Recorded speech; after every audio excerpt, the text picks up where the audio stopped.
जहां हुए बलिदान मुखर्जी, वो कश्मीर हमारा है, सारे के सारा।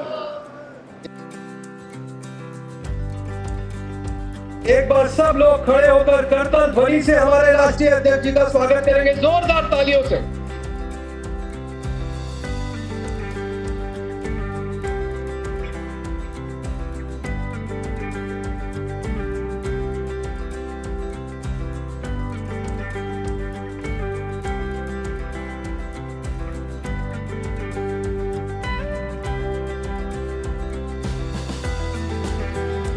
इसीलिए श्यामा प्रसाद मुखर्जी बहुत बार ये इस बात को कहते थे कि अगर जिन्ना ने भारत को तोड़ने की कोशिश की तो हमने पाकिस्तान को तोड़ा है। जहां हुए बलिदान मुखर्जी, कि नेहरू जी और शेख अब्दुल्ला के समय खिचड़ी पक रही थी कि दो वजीर आजम नहीं रह सकते, दो संविधान नहीं रह सकते, और जवाहरलाल नेहरू को कहा कि आप जो कर रहे हैं इसके बारे में जो भी आपके मन में विचार है वो आप पार्लियामेंट में रखिए, देश जानना चाहता है। एक देश में दो निशान, दो विधान, दो प्रधान नहीं चलेंगे। गृह मंत्री वो कागज पढ़ रहे होंगे कि मैं धारा 370 को इस संविधान के अनुच्छेद के तहत इसको निरस्त करता हूं, 35A को समाप्त करता हूं।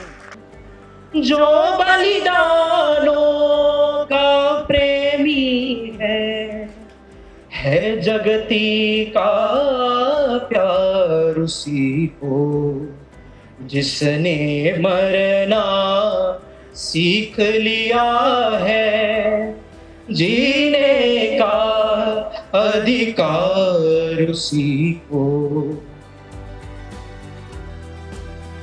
मित्रों, आज हम डॉक्टर श्यामा प्रसाद मुखर्जी जी के बलिदान दिवस के अवसर पर उनको श्रद्धांजलि देने के लिए और उनके दृष्टि को आत्मसात करते हुए पार्टी को कैसे आगे मजबूत किया जा सकता है, इसके चिंतन करने के लिए, अवलोकन करने के लिए हम सब लोग एकत्र हुए।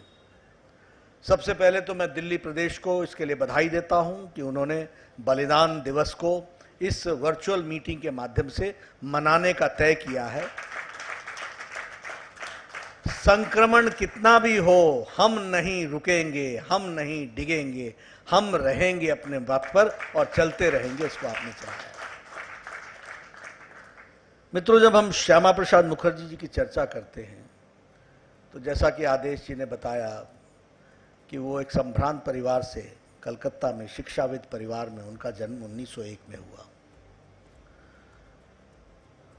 बहुत होनहार विद्यार्थी, 16 साल की उम्र में मैट्रिकुलेशन कर ली, 20 साल में ग्रेजुएशन कर ली, 22 साल की उम्र में पोस्ट ग्रेजुएशन कर ली, बंगला में भी की पोस्ट ग्रेजुएशन, बाद में इंग्लैंड चले गए।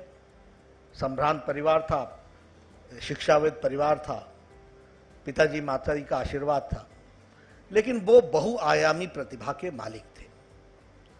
3 साल में वहां से बैरिस्टर बनकर के लौटे और आपको जानकर के आश्चर्य होगा कि 33 वर्ष की उम्र में वो कलकत्ता विश्वविद्यालय, प्रेस्टिजियस यूनिवर्सिटी के सबसे कम उम्र के वाइस चांसलर नियुक्त हुए। ये बात हमको ध्यान में रखनी।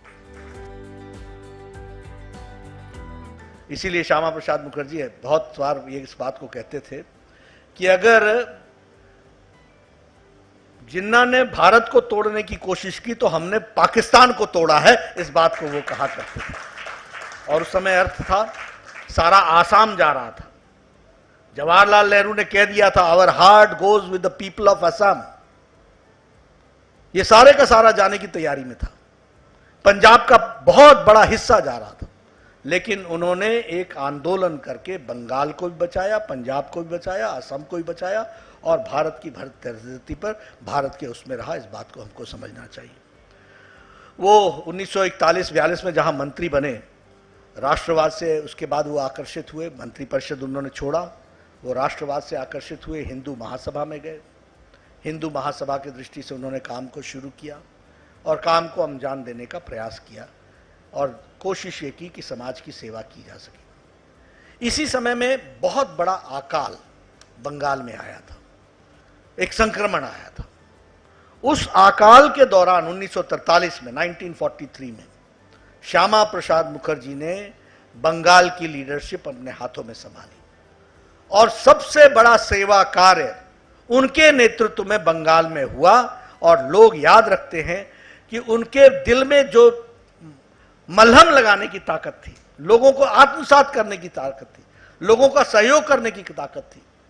बंगाल के लिए जब उन्होंने अपील की तो लोगों ने बड़ी मात्रा में उनका सहयोग किया और 2 समितियों का गठन करके उन्होंने धन भी अर्जित किया समाज के लिए और अनाज भी इकट्ठा किया और बड़ी मात्रा में बंगाल के लोगों की सेवा की। और उससे वह बंगाल में उन्होंने एक अपनी छवि बनाई। लोगों में रिस्पेक्ट के साथ साथ एक प्यार, ममता बिखेरने वाला, ममता देने वाला, ऐसे श्यामा प्रसाद मुखर्जी का हम सबको जीवन देखने को मिलता है और ये सब उनके साथ हमने देखा है।